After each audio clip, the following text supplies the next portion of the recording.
Hello and welcome to the relaunch of what is now known as Tasman Talk. I'm Tim Wilms, editor-in-chief of The Unshackled. It is 6 p.m. on a Friday evening here in Melbourne. And it is 8 p.m. here on a Friday evening in Auckland. And welcome everyone to our new time slot, at least for the month, and we shall see how it goes. And new name as well, which we were flirting with a name change because the trans, it triggered a lot of our traditionalist audience. Definitely my Uncackables and Rational Rise TV colleagues were definitely in favour of changing it to trad, but you were sort of on the fence. What tipped you over the edge, Duo? Well, the name was stolen by the mainstream media. So after Jacinda Ardern and Scott Morrison's talk, it was named the Trans Tasman Talk. And so I was like, okay, well, that's done it now. The name's been ruined, and we've got to start again. Well, they were last Friday. We're going to air the following Friday. That's because we're going to have the final Tuesday Trans Tasman talk. It would have been, if I go back in time, we're at March the 6th now. We haven't had a show since Tuesday the 25th of February. So this is our first show for March as well. We didn't have a show. No, even the week before, because we skipped that. We skipped 18th. That was one since the 18th. So we didn't do the final farewell Tuesday on the 25th because you were at the Auckland tour stop of Dave Pello's Church and State Summit. So you said you were writing a review on it for Right Minds. Is that up? Yes, the first installment of that is up. I decided to do quite a lengthy, in-depth review, so there are going to be 3 parts to it.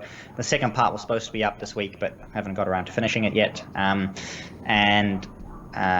really enjoyed the conference, and I'd forgotten it was clashing with with our show. I thought maybe it would finish early, but it didn't. It was from the afternoon until the evening, and only finished about 9 or 10 p.m. So that's why I had to sort of unexpectedly cancel the show last minute.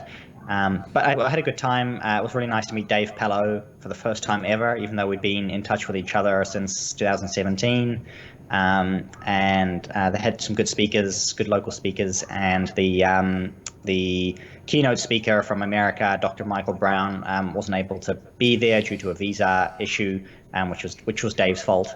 He had to take the blame for that. It turned out that it would have been fine, but he was expecting more trouble than he actually got, and then anyway, too late.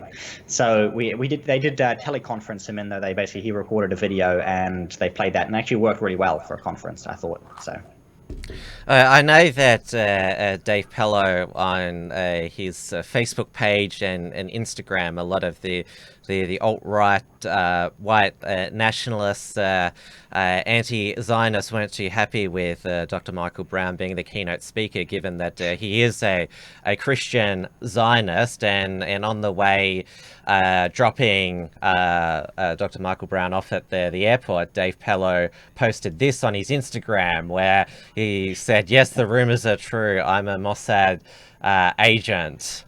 And you can see that is Dr. Michael Brown there. He's got the really sort of old-fashioned thick mo. I was impressed with just the thickness there.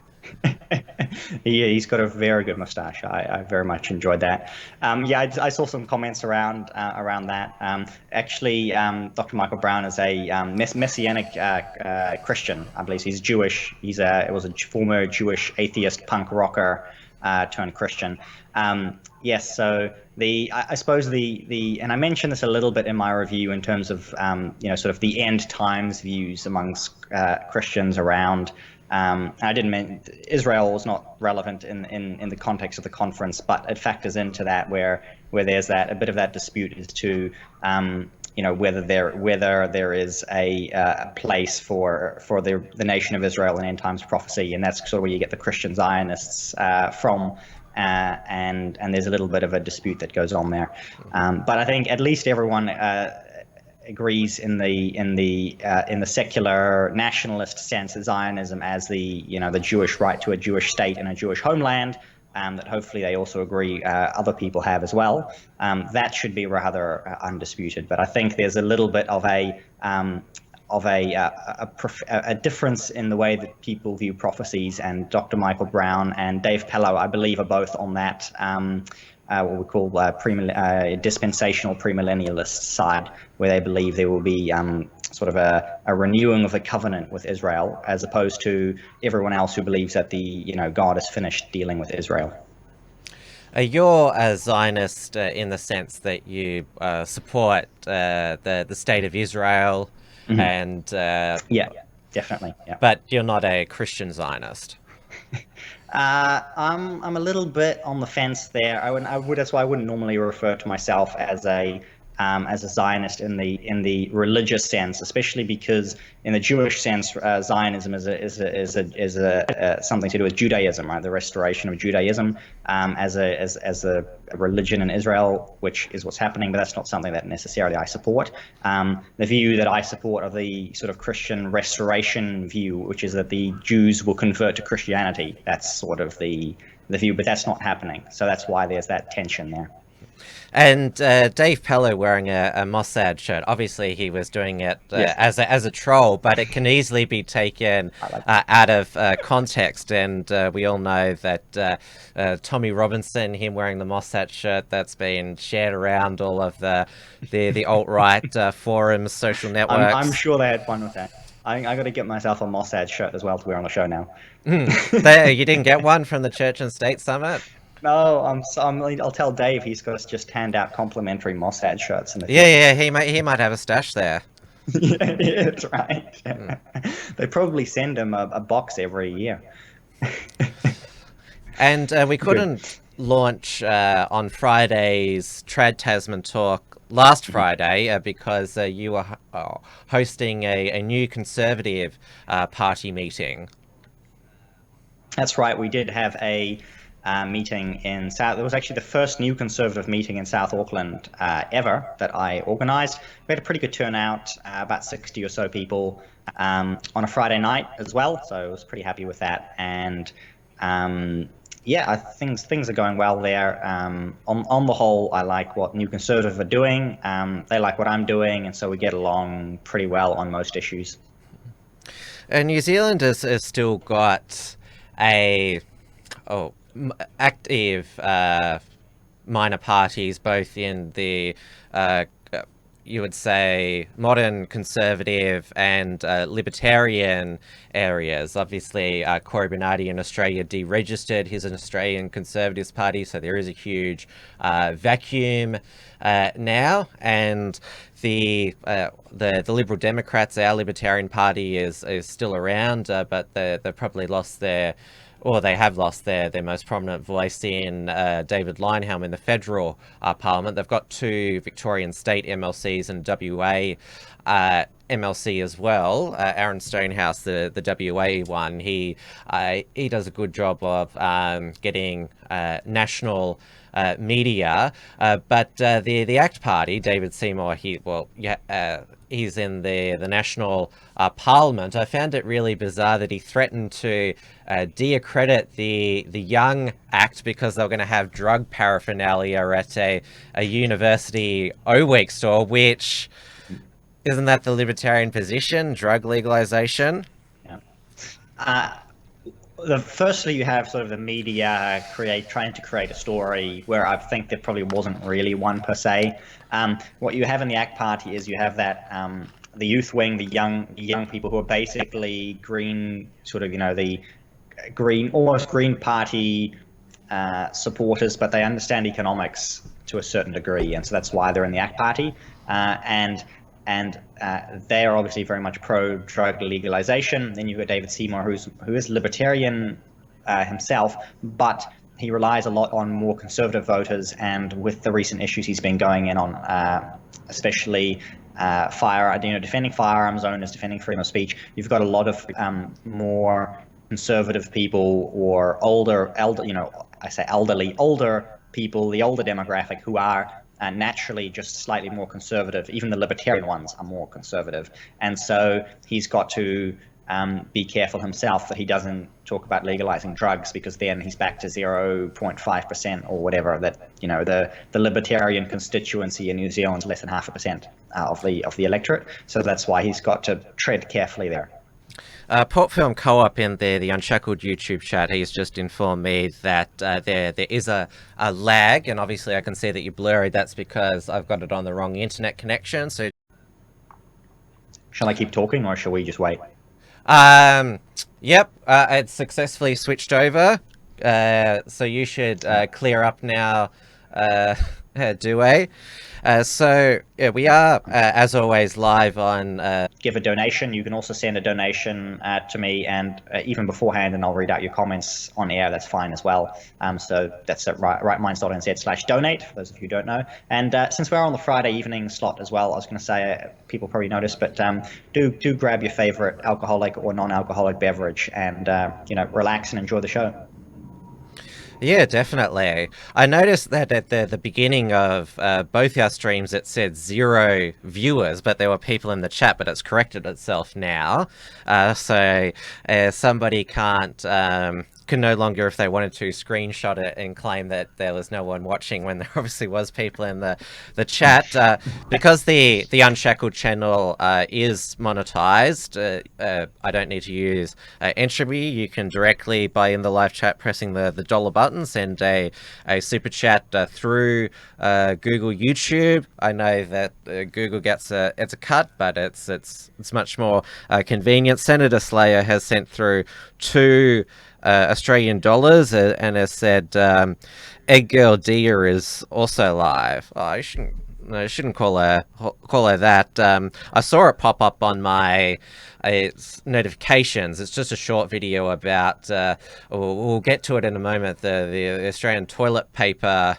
It's not a shortage. It's insane demand, which ordinary supply can't keep up. Yeah. It's. Yes, the run on toilet paper is quite an amusing thing to have happen, especially because the coronavirus is going to, what you want is like cold and flu tablets and Panadol or ibuprofen. Plenty of those all around the place. That's what's going to help you. But I do get the whole prepping thing in people, because we did buy some extra supplies, but we were already well stocked beforehand.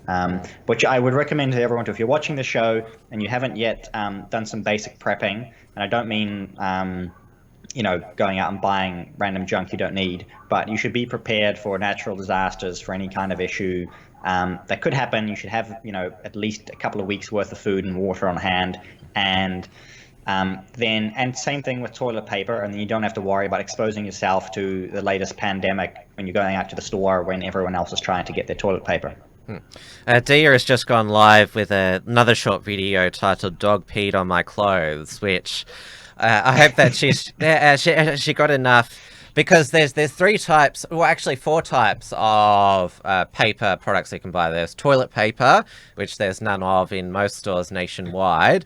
Then there's the paper towels, which are for food and beverage spills. Then there's obviously tissues for your nose, and then there's also napkins if there's food on your face. And a lot of people in Australia are improvising, just buying. There's still plenty of paper towels everywhere, just improvising. And you cut a paper towel roll in half, and then you've got double the amount of toilet paper as well. And there's also the newspapers in Australia. You can get a free subscription to the New Zealand Herald. They're always handing it out for free. So if you really are out of toilet paper, you can always use the Herald. Mm. Oh, yeah, the NT News, they had which is always a quirky newspaper we have in Australia, had a toilet paper cutout there. And then, of course, there's been the more humorous suggestions about what to use for toilet paper, such as the discounted books in Kmart and Big W, including Mike Carlton's autobiography, which I haven't got the screenshot, but yeah, he was very triggered by somebody suggesting that Mike Carlton. He's the best way to describe him is the angry old lefty shock jock. He just abuses people on Twitter who don't agree with him. Really, abusive stuff. So. You can, if you want to interact with him one time and get blocked by him, you can. We got our first cases of coronavirus in New Zealand since the last show as well, because you had a couple in Australia at the time, I remember. We now have 4 official ones in New Zealand. And interestingly enough, they came from Iran and from Italy, not China directly. Of course, they went from China to Iran and to Italy and then into New Zealand. But, the containment has been completely breached. And even in New Zealand, it's likely that what's left of the containment is gone now. Our 4th patient was at a rock concert last Friday. I forget the name of the band. Tool, I think Tools. I don't know if that rings a bell with anybody. It doesn't ring a bell with me. But apparently there were thousands of people at this conference, including coronavirus infectee or virus spreader. So as of this 20 past 6 on a Friday evening Melbourne time, the cases stand at 60. We've had 2 deaths. One was a 78-year-old, one was a 95-year-old. It's in northwestern Sydney where most of the cases and the 2 deaths have occurred. They've shut down a primary school, Epping Primary School. Our government, because obviously Morrison, it was perceived that he was slow to act during the bushfire season. He's been very proactive now, obviously taking as many precautions as possible so that there is not an outbreak. So we are prepared for an outbreak if it occurs. The old saying when it came to terrorism post 9/11, be alert but not alarmed. But because the government is getting quite prepared, and there's a lot of experts are saying there could be these amounts of deaths, there could be that happening, there could be millions of Australians who get coronavirus, and then that's filtered through still the mainstream media who, well, what better way to, because the coronavirus is not political, so it's turned into, because it's not just affecting one race anymore. They've basically got free run to basically do what they do best, scare the shit out of everybody.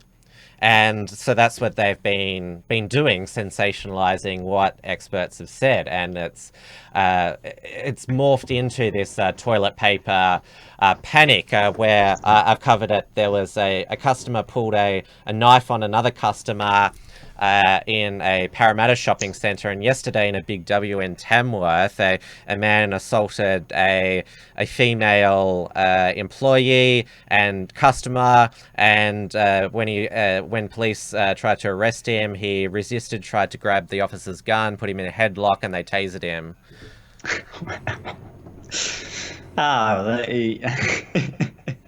It's the media. They go from 0 to 60, just like that in an instant, right? First it's, oh, don't panic, there's nothing to worry about, don't panic, you're all racist, you're all a bunch of xenophobes.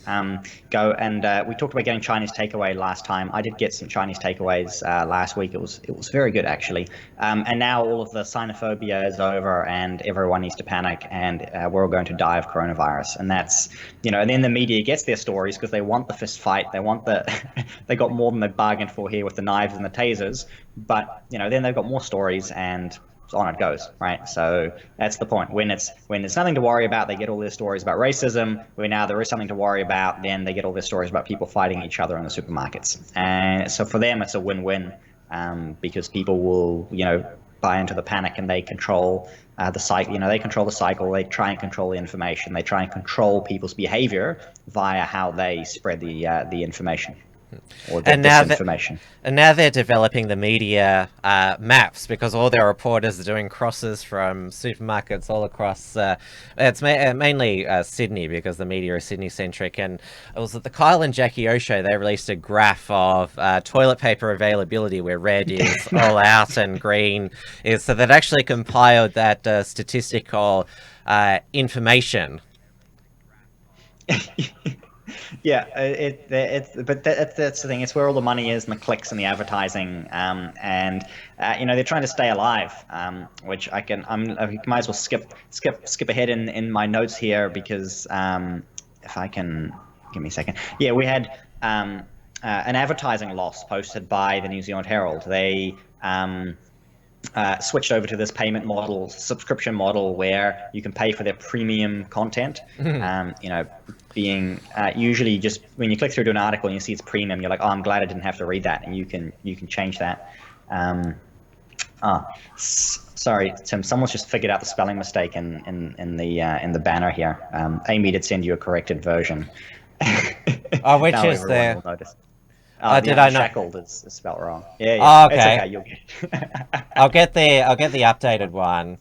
There is an updated version. Don't worry, guys. Everyone can calm down now. It's fine.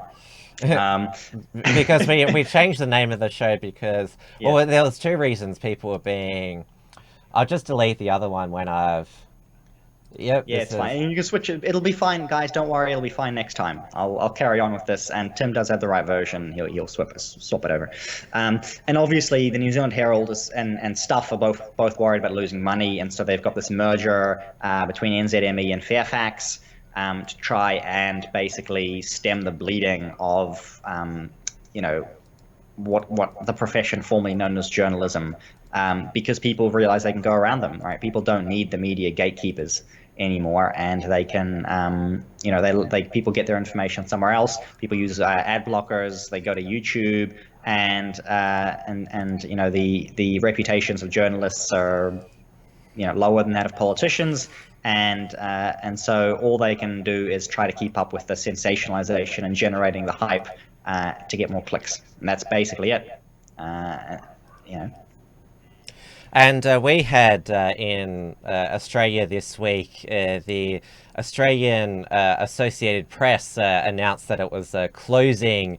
It had been in operation since 1935, and they said that it was no longer viable, their model. They blamed all the free uninformed news online. They basically provided content to the mainstream media when they couldn't send their own reporters, and they paid a fee. It was owned by News Corp and the 9 newspapers. And it's funny, all the lefties, they were lamenting the demise of this subsidiary of the corporate media, and the Labor MPs in Parliament, they held up signs saying thank you AAP. And my logic was that if the politicians, if they're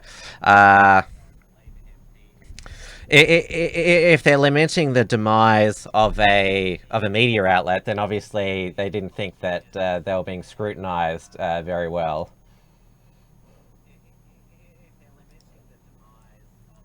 Sorry, they've also got stuff coming from overseas, basically. So I think your Australian media does the same thing, and our media in New Zealand even gets the stuff from Australia. They have some kind of these internal deals where they pass around the information to each other. So half of the stories that we get in the New Zealand news aren't even from New Zealand. They just buy them from the Washington Post. And I suppose the Washington Post is much better at writing clickbait than the Australian Associated Press was. So out of luck. For some reason, we do have enough money in the New Zealand media pool to send journalists over to America to cover the American election. And I've sent you a video of Bernie Sanders. Oh, was it Patrick Gower, everyone's favorite comedian? Yeah, he's basically So for context, he's like the Waleed of New Zealand, except he's white. Yeah, and And he goes and finds his hero Bernie Sanders, and he thinks that because he's a communist from New Zealand, that the American communists will want to see him, and it doesn't quite go as planned. We're from New Zealand. Okay, now is not a good time, sir. Oh, so we came a long way. I know. This is I just. home I know. We'll see you tonight. We'll be at Essex Junction tonight. Yeah. Just a question from Kiwis, who actually like you quite a lot. We know that you. We'll see you tonight. We know that you like our Prime Minister Jacinda Ardern, and I guess I always just wanted to ask. We know what kind of president you'll be for the world. And we know what kind of president you say you'll be for the United States, but what about for the world? Take care. There's a phone call. Okay. Hey, Mr. Sanders, New Zealand, sorry to trouble you guys. It's okay. All right. Just gotta give him a call. Good luck tonight.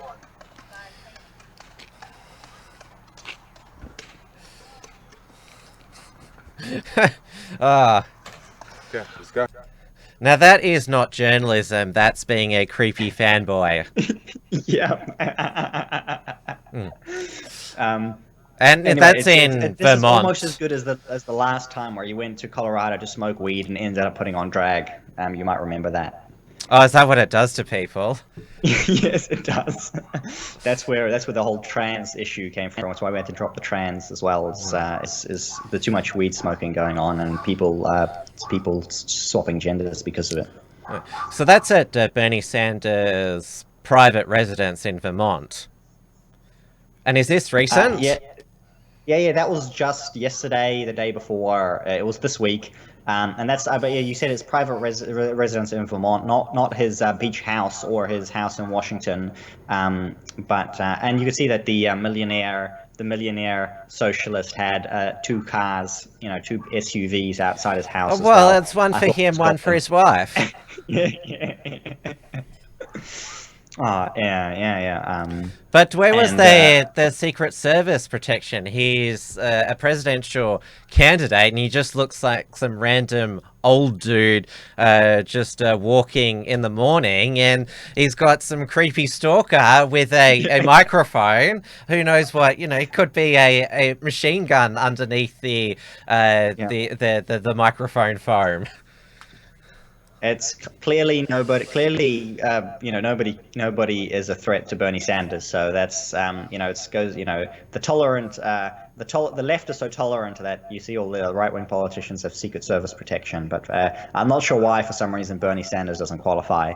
But clearly, everyone loves Bernie Sanders, so he's perfectly safe. Sure. Yeah, but it would be hilarious if this is the reason why Bernie Sanders ends up getting Secret Service protection, because he's being harassed by Patrick Gower from New Zealand. And we're talking about the demise of the mainstream media, mainly due to their revenues declining. But Patrick Gower's with News Hub, which is MediaWorks, which produced the project NZ. They still have this. Has he done anything else on that trip apart from just stalk Bernie Sanders? It's all that I've seen. Apparently, he'll do one of these shows that I won't watch, but if there's anything good on it, people will post it on Facebook. So he'll do some hour or half-hour segment about whatever, and that'll be it. And then if he says anything that's not true and you complain to the press council, they'll say that his opinions are not, they don't have to be accurate because they're his opinions. So. This is not a super chat on the Unshackled chat, but I'd encourage all the people who are interacting to send one. But this is such a good comment; it deserves to be read out for free from James Boom. How does it feel to have that creep Gower representing NZ duo? Because he's basically saying that New Zealand loves socialists like him. Yeah, basically. Yeah. We have Jacinda. We have a female young version of Bernie Sanders in New Zealand. It's. I mean, it's kind of sad. I see people in the Australian chat are asking who Patrick Gower is as well. Which basically he's New Zealand's favorite comedian, and he's similar to who's your guy? Waleed Ali, the host of the project in Australia. Channel 10 is the project. For some reason, its ratings are declining, but they're still keeping it on air. And it was not Waleed, but another project host, Lisa Wilkinson, who did the creepy fangirling interview with Jacinta Ardern. It would have been 6 months ago now, and then was it?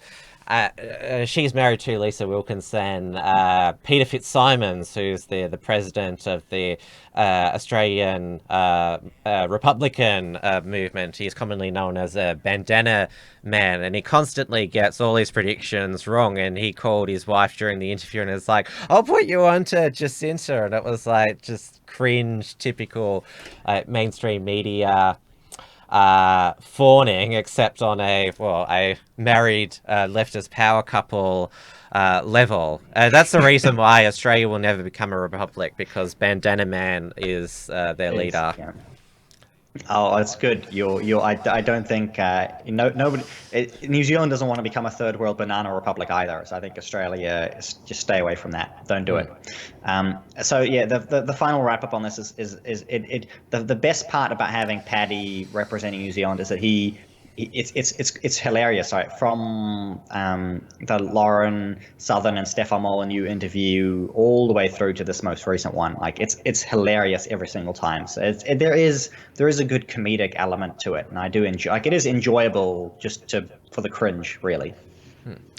Now, both Australia and New Zealand, as you just said, we're not republics. We're still part of the Commonwealth of Nations, and we're obviously the two Commonwealth nations of the South Pacific, separated by the Tasman Sea. But it's been been rough times for trans Tasman relations, with the Trans Tasman talks last week. Jacinta Ardern, she was called a spray at Scott Morrison during their joint press conference at Kirribilli, where it's been a point of diplomatic tension for over a year now, and this has been longer than that even. I mean, it's been an issue, for almost a better part of a decade, I would think, getting close to that. And yeah, the deportations and the way that Australians are treated in New Zealand, New Zealanders are treated in Australia, because of that sort of open borders situation that we have, there's a little bit of tension there, always. And I remember when I was analysing the crime statistics when the Sudanese crime wave in Melbourne was spiking.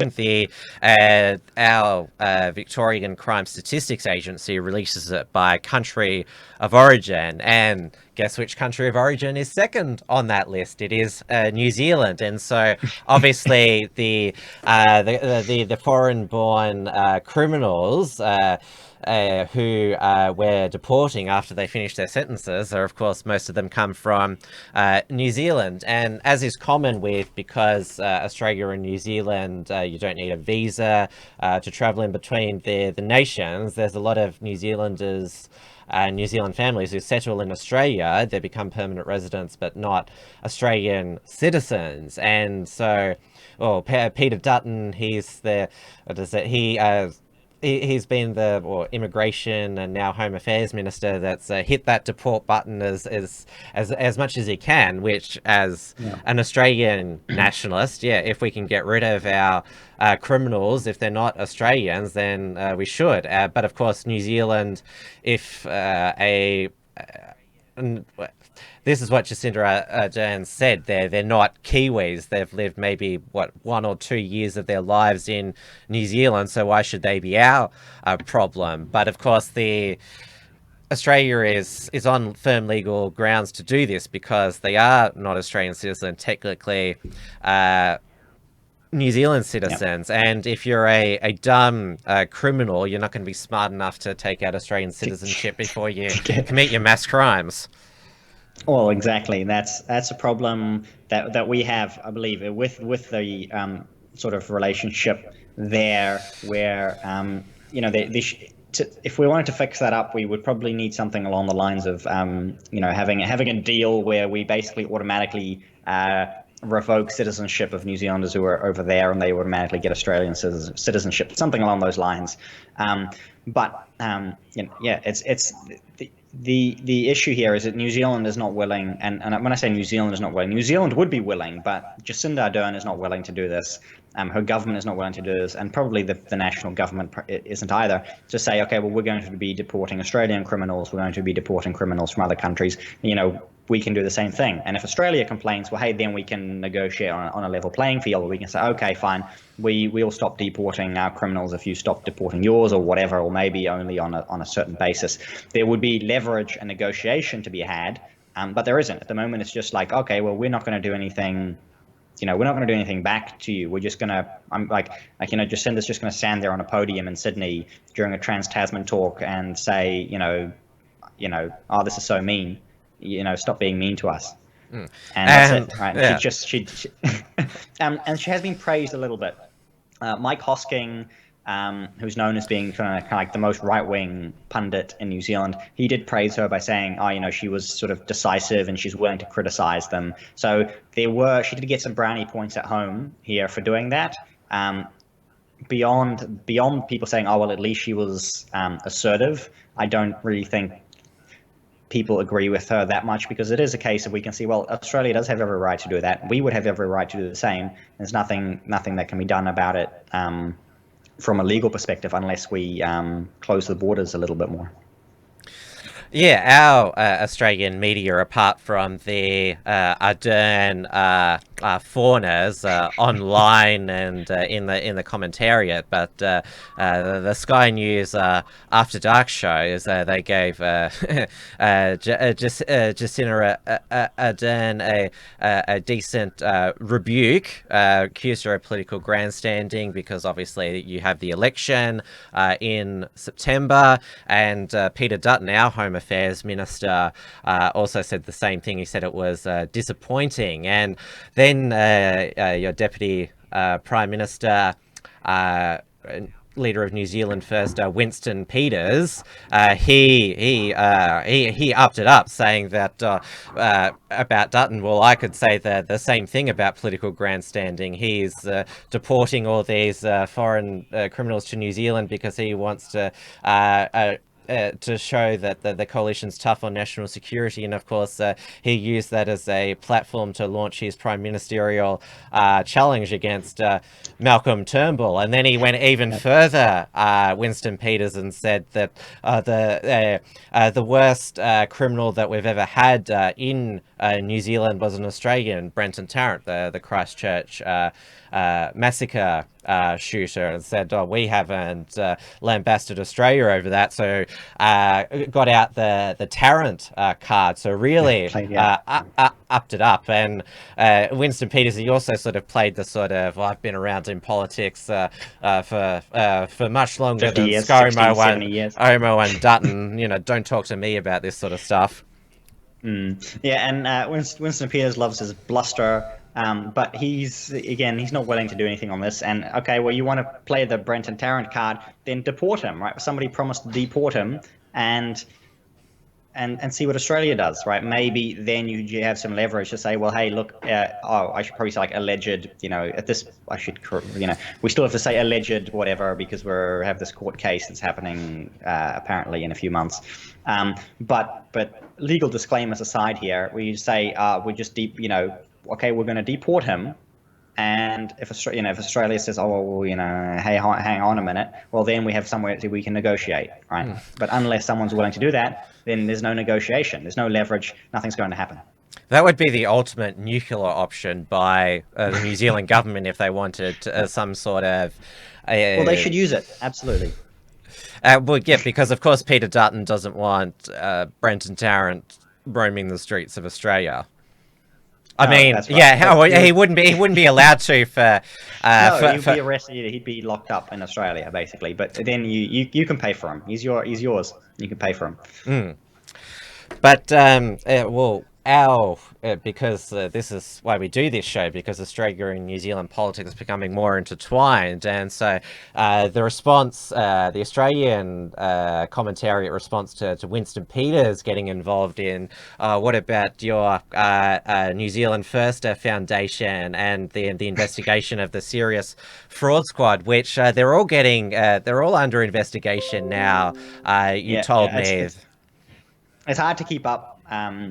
So we know we hadn't yet talked about who had been charged at the time, but we have 4 people charged on the National Party side. We haven't had anyone charged on the New Zealand First side yet, and we've had 2 more investigations at the very least into Labour Party officials.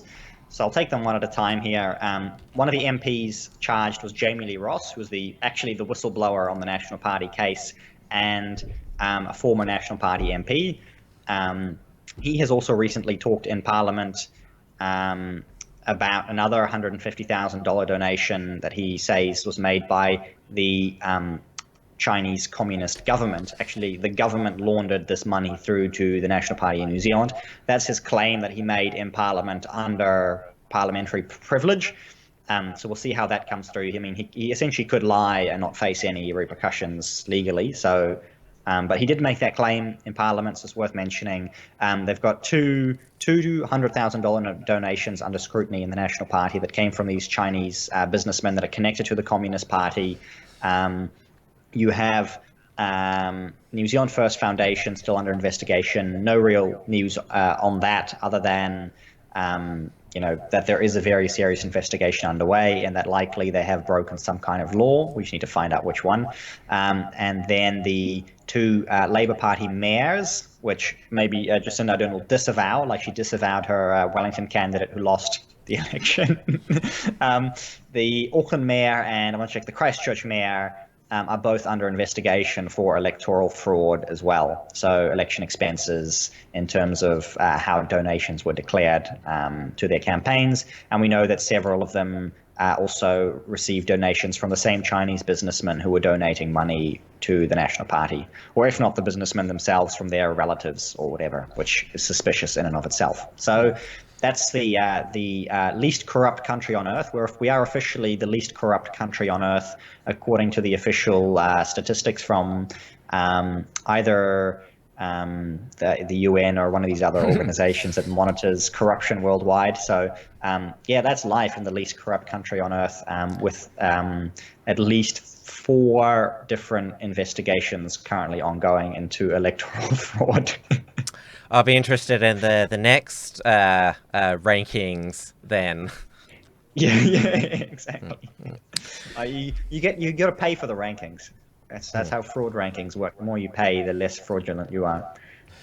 We'll go back to the coronavirus now, but the economic impact. But I didn't get a chance to ask you before. Is there any panic buying shortages in New Zealand?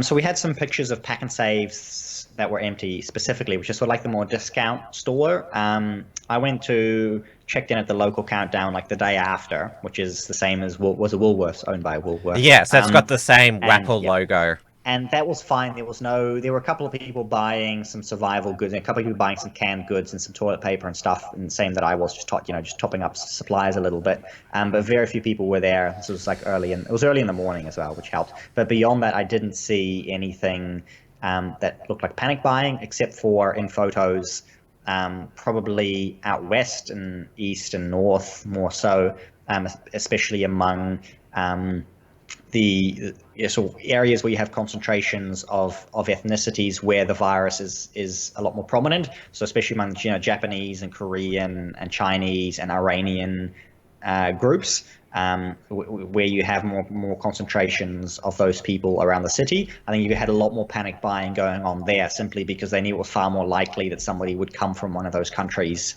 into their local communities and spread the virus, which is basically what's happened. There's a lot more lockdown. People cancelling events. In West Auckland, because that's where we have a lot more of the virus at the moment. Even though we only have 4 cases, we know there's going to be more. So, and the usual things like hand sanitizers gone everywhere. But that's really it. Like, and other than that, the shelves are still well packed in New Zealand as far as I've seen. But I haven't been to the shops the last 3, 4, 5, well, more than that days now, nearly a whole week.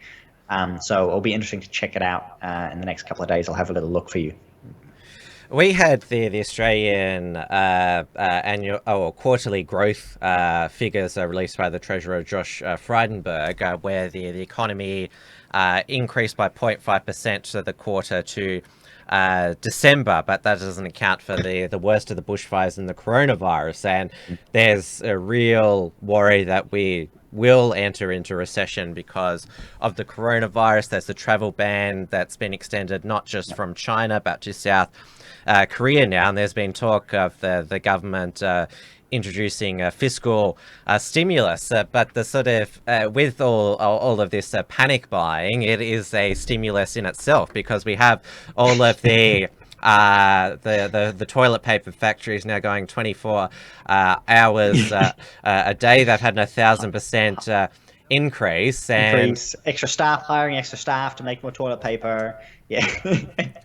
And I saw this as well from the UK, from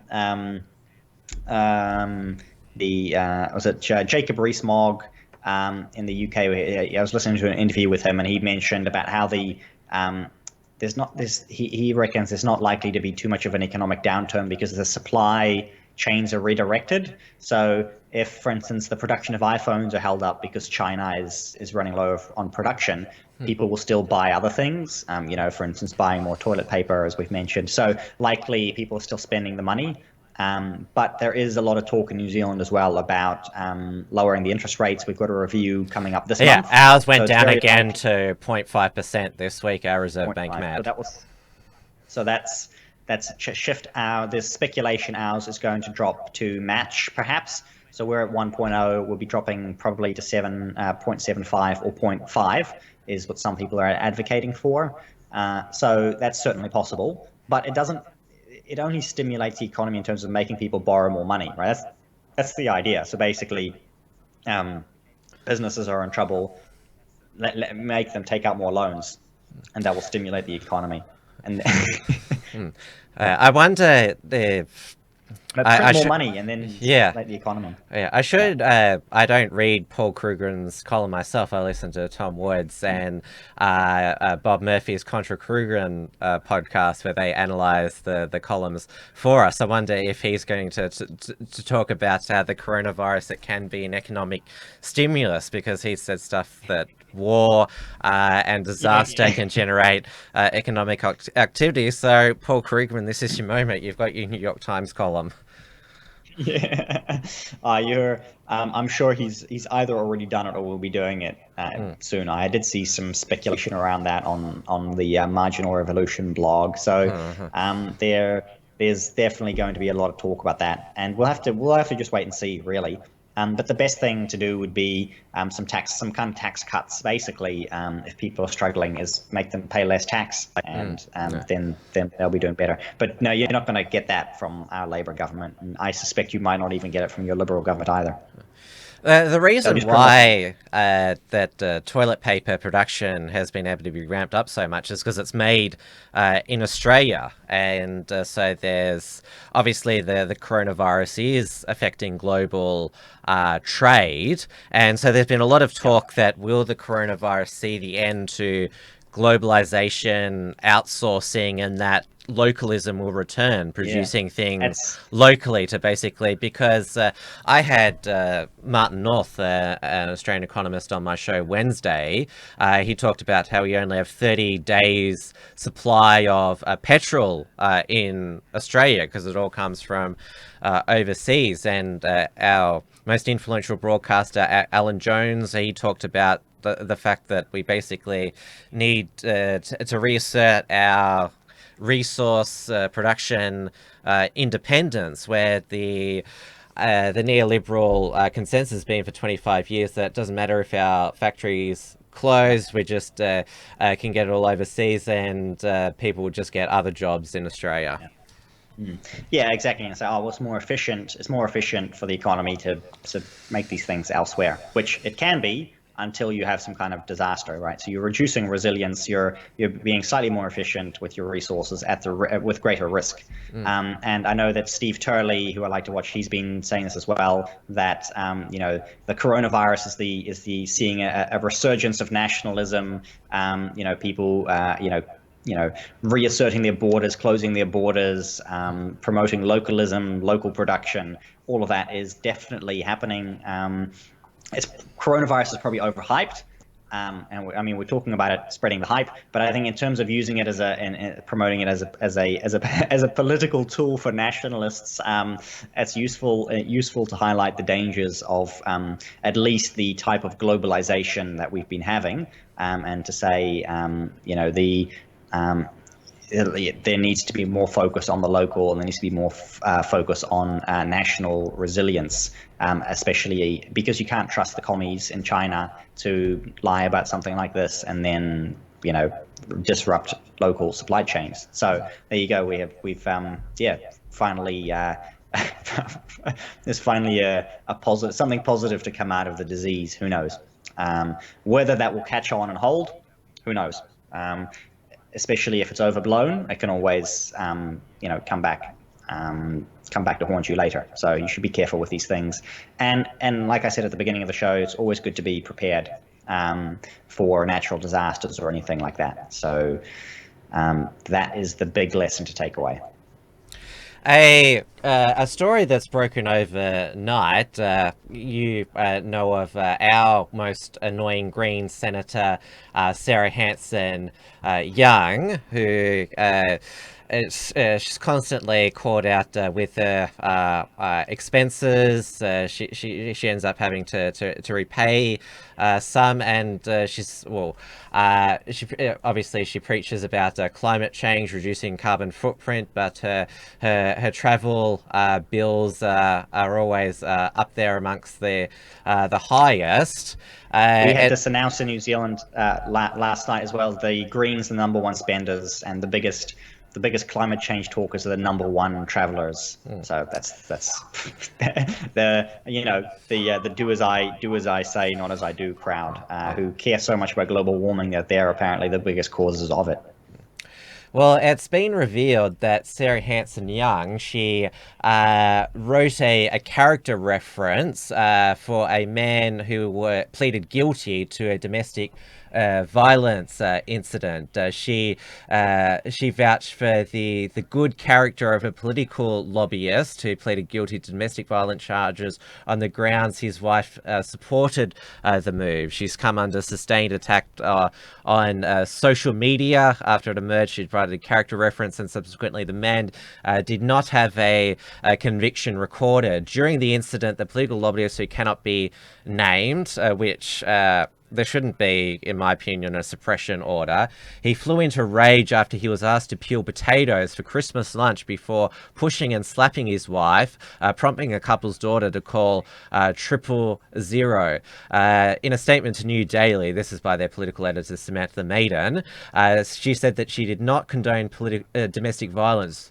No conviction was recorded in this matter. I was asked to provide a character reference for the husband. I did this support with the full support of the wife, whom I'm also. No, I do not condone domestic violence. Any suggestion otherwise is absurd. In the interest of the family, concerning their privacy, I do not intend to make any further comment. And this is Sally Rugg. She is one of the most prominent leftist activists. She's the director of Change.org Australia. This is not. This is just her link to that, but basically she said in another tweet, what the hell is this? And this is the same Green senator who was awarded $120,000 in damages after winning a defamation case against former Liberal Democrat David Leyonhjelm, who urged her to stop shagging men in Parliament. She declared that matter a win for women standing up to bullying. Yeah. Yes, I do remember we had a chat about that. Yes. the defamation suit. Yeah, of course. He was right, of course, and we'll see what happens there. And of Yes. course, Sarah Hanson-Young, Not a good look.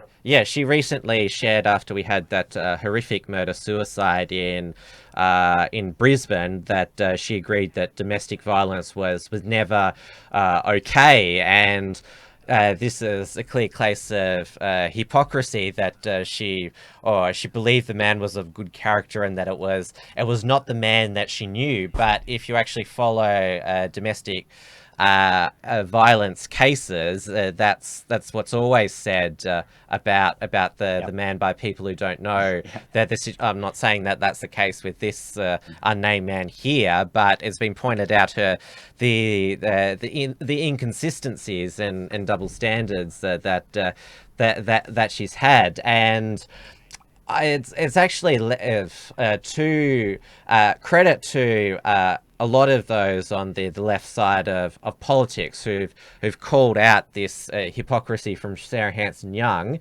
including, well, our chief feminist commentator, Clementine Ford, who said Sarah Hanson-Young is always and always has been a diabolically awful individual who has used the pretense of progressive politics to mask her own narcissism. I am 100% unsurprised that she provided a character reference for a domestic violence abuser. Another person who reacted and reached out to me tonight, it's not the whole thing there, but this is somebody who said that, well, they agreed that David Linehelm is a horrible person. What he did was absolutely wrong, but watching her complain about being bullied when she has a alleged history of bullying her staff, and Clementine Ford said basically the Greens should refuse to endorse Sarah Hanson-Young at the next election if they want to pretend they care about progressive politics and candidates. And the defamation finding against David Linehelm was because the judge found that he implied that she was a misandrist and a hypocrite. And it's pending appeal, this finding, but given, well, this is a clear example of hypocrisy on Sarah Hanson-Young's part, that maybe, well, there's at least a case for revising down the damages. He also has to pay $500,000 to her in costs as well. And Clementine Ford, she is extremely influential, and given that criticism, I shouldn't use any other expression for that. This has still got a long way to go, and it could be the end of her political career. She is 6 months into a 6-year Senate term, but when your own side start to basically air the dirty laundry and reveal that you have a history of bullying yourself, then you know that she's about to be thrown under the bus by her own side. Yeah, well, it is good to see, sort of funny to see when the left, when you're not woke enough for the left, and then they come for you, and that's always amusing to watch from the outside. But as much, I mean, we've talked about Clementine Ford on the show in the past, and we don't like her very much, obviously, but she is at least consistent. She is consistent in her man-hating. She's actually, she actually, I believe, I've said this previously, that she is turning a corner, because she is now a mother to a young son, and she's written about how she wants to raise him in a society where he can be the man that he wants to be. And so she's actually evolved from the kill all men hashtag, because she's got this maternal instinct now, because she has given birth to a male, and obviously, but she's built this career off this toxic femininity, but obviously you can see that she's now struggling with this natural maternal instinct, and so, like, I have faith that she's coming around, and this is a sign of it here, that she's just called BS on Sarah Hanson-Young, and she's 100% right. So, I don't quite agree with your optimism, but I do hope that you're right. And at least I can say that she is a genuine feminist in that regard, and consistent. And in that news as well, we actually have a Green MP in New Zealand, a former Green MP who passed away suddenly yesterday, Janine Fitzsimmons, and she was co-leader of the Green Party She was 75 years old, and she was the final. She was the only Green MP to ever win an electorate seat in New Zealand in 1999. So unlike in Australia, we don't have to. You just have to get 5% of the general vote rather than win an electorate to get into Parliament. So she's the only Green in New Zealand who's ever actually managed to win a popular vote. She was consistent, and you see people from all across the political spectrum say, hey, I disagreed with her politics, but she was consistent and she was genuine, and she really believed, in the green agenda, and she wasn't a communist, in disguise. And so there you have quite the contrast with the current crop of Green MPs that we have, who are basically willing to sell themselves out. They've been completely screwed over this electoral cycle. They've got barely anything through. They had to put up with all kinds of nonsense. We've talked about Shane Jones a gazillion times on the show. This week, apparently, he was saying racist things. I say quote unquote racist things. What were these racist things? He said that Indians were people coming from New Delhi were ruining New Zealand's institutions. Basically saying we have too many people coming here from New Delhi, and that they're ruining New Zealand. So that's what he said. But anyway, the Greens put up with him like, oh, that's not, they don't, there's no demand that he stood down. Like, he's still a top high level cabinet MP. They've had various green policies turned around. We have like 17 or 19 new mines on conservation land open since the Greens took over the environmental portfolio. So this is all contradictory to all the stuff they've been promising since forever. And the old Green MPs are actually sometimes submitting against bills that the new Green MPs are voting for, because the new Green MPs want power above everything, and the old Green MPs cared about the environment more than power.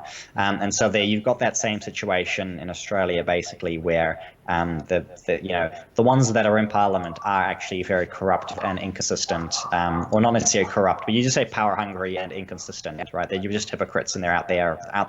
I think the word was for Sarah Hanson Young, who was narcissism. They're narcissistic like that, and they think it's all about them.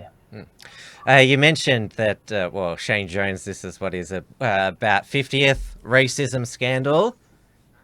Yeah, something like that. He has we were at a point in the show where we were doing a Shane Jones segment every single week, because he was getting in hot water every single week. But because he's the number two man, he's Winston Peters' right hand man, the Deputy Prime Minister's right hand man.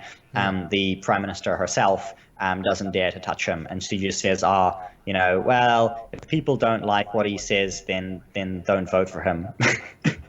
We've had a few BS, racism, sexism, political controversies this week. It was last week, Treasurer Josh Frydenberg, he was mocking the Labour Shadow Treasurer Jim Chalmers' adoption of Jacinda Ardern's well-being budget, and he used a Hindu meditation analogy, and so SBS found a whole bunch of Hindus which were offended by that, and so Josh Frydenberg apologised for that. And we had, it just broke last night because the Senator and Senate estimates, Deborah O'Neill, who's a Labor senator, she didn't play. She didn't play the whole context of it. Just the bit where the chair of the Senate committee that she's on, James McGrath, LNP senator, kept telling her to shut it, basically, and she was saying, how dare you, how dare you, yes, how dare you. This is typical male behavior against women in the workplace. And James McGrath, he's one of the most uncucked politicians in the parliament, saying, if you want to go out outside the parliament to do a press conference whinging about it, be my guest, you can have a wine, whatever, I don't care. And now the Pacific Islands Minister Alex Hawke has got in trouble for accusing Labour MP Anne Ali, who was the first Muslim woman elected to our nation's parliament, for he believed that she's claiming that her multicultural story is better than others, and so that's another scandal there. But as this shy Sarah Hanson Young saga shows, all these political outrages are weaponized, and as we know, the those who scream about sexism and whatever else, they get caught out eventually in their own hypocrisy. Well, it's like the French Revolution, where they're busy guillotining everyone, and they're the next ones who get guillotined, or the Russian Revolution, where the guy running the KGB, the next week he was the one who was at the at the bottom of the in the basement getting shot in the back of the head because he had said something wrong. That's basically the woke cycle, and it goes on. And it looks like we're getting to the point now where there's so many scandals, there's so many things for people to be offended at that people become desensitized to it, and it doesn't matter so much anymore. That likely is one of the consequences. And we are over time. Just before you move, would say anything else. If there's anything else, go for it. And otherwise, you were going to give a March for Life report. So I did want to give a short report on the March for Life, which was last Saturday. It was in Auckland. We had 3,500 people turn up for the march. This was the first one that we had in Auckland ever. I did a time lapse on the Right Minds NZ YouTube channel, if you want to have a look at that. Had some good speeches, some good speakers. I might still do a proper typed up report on this. Some quite emotional stories that were shared. I think there was a little bit too much. And they always kind of try to make it a bit bright, like it should be a bit more of a serious endeavor, and there's sort of an idea to make, to be a little bit more happy. There's not really much to be happy about.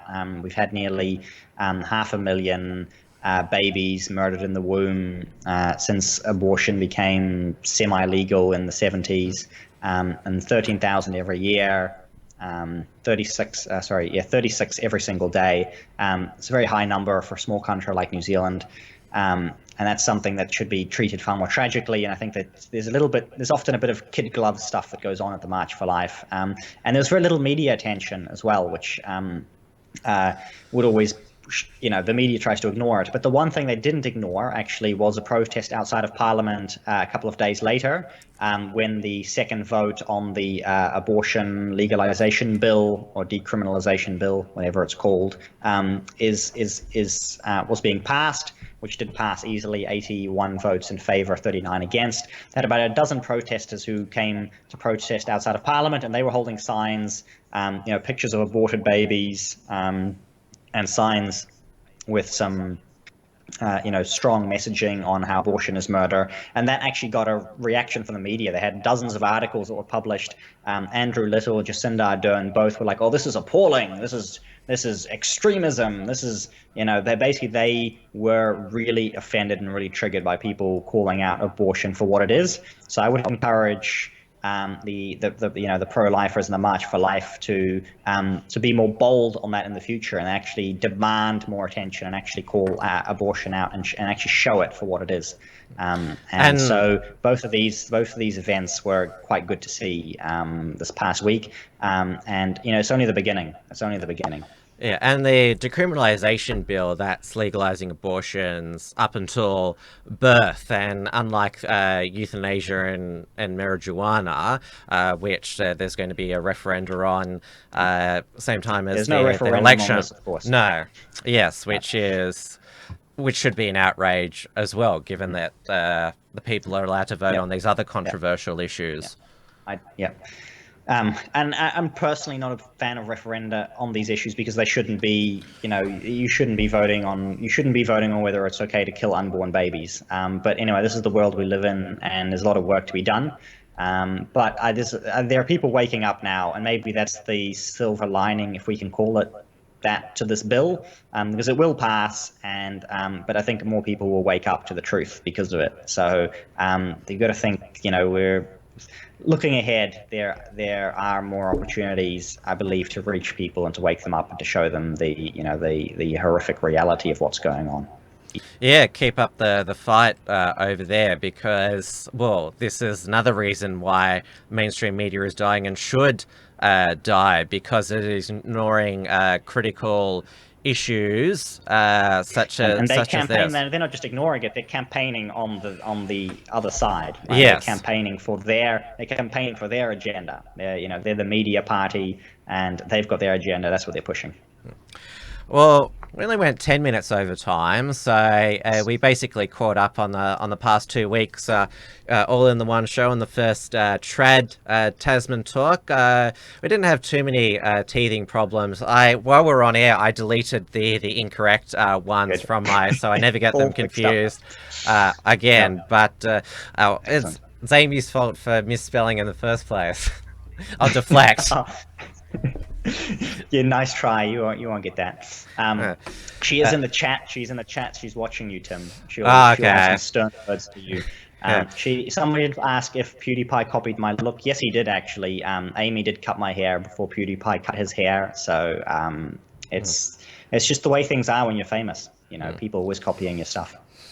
Yeah, exactly. And well, yeah, in all seriousness, thank you, Amy, for designing the new graphics, and we've got James Fox Higgins working on the new intro and outro graphics, and obviously we'll need a new voiceover as well. So Morgan Munro, our voiceover guy, will do that. We're still transitioning from Trans Tasman to Trad Yes. Tasman talk. Yes. If I can. Very good trans joke. Yeah, do the pun. And was that also in we're about to wrap up now, so last chance to send through a super chat on the Unshackled's YouTube channel. There was not only have they been triggered over the trans name, but there was a lot of triggering last night on the Uncackables over. I thought it was a red shirt, but it comes across as a pink shirt on pink. screen. I saw it was Yes, pink. yes. And so I will make a commitment now that I will never wear that shirt on the air again. You've successfully pink shamed me, so yes, it will be it'll be destroyed. Whatever. Yeah, you won't see it again. You do shirt burning. Very good. Before we go further over time, I'll do my wrap up and do send through a super chat for Tim. Still, now you have the chance. You can find my writing on rightminds.nz and also on the bfd.co.nz. And the live stream is always embedded on the bfd.co.nz as well. So if anybody from over there is watching, thank you very much as well. And you can go to rightminds.nz/donate if you want to help support me in terms of just keeping the website up and running and handling some basic costs and possibly some court expenses in the near future. That's coming along, and we shall. We'll see you next week. We're planning to keep this time slot for at least this month to try it out. I see the audience numbers have been pretty stable, so everyone's been tuning in, so the audience like it, and I like it as well because it's just past 7 p.m. here. I get to have a bit of a night out on a Friday. It's always good to finish early on a Friday. And I'll let you do your wrap up, and then we're done. Yeah, and you can enjoy your. What was you having? Gin? Was it or whiskey? It's gin. It was an amber gin from South Africa, but it's all gone now.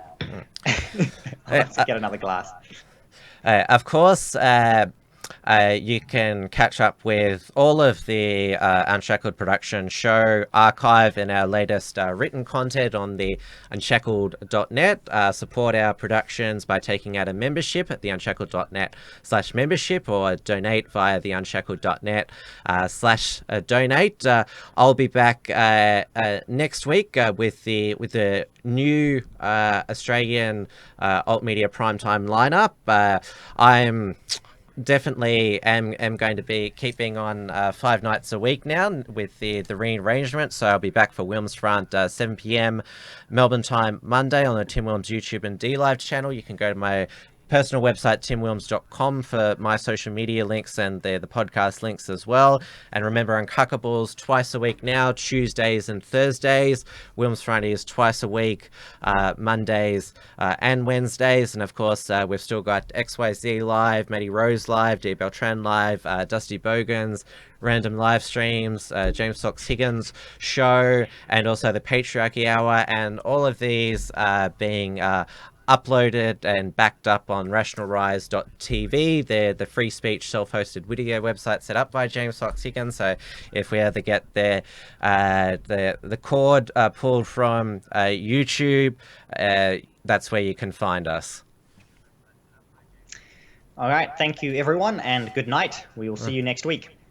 Yeah, we'll see you next Friday.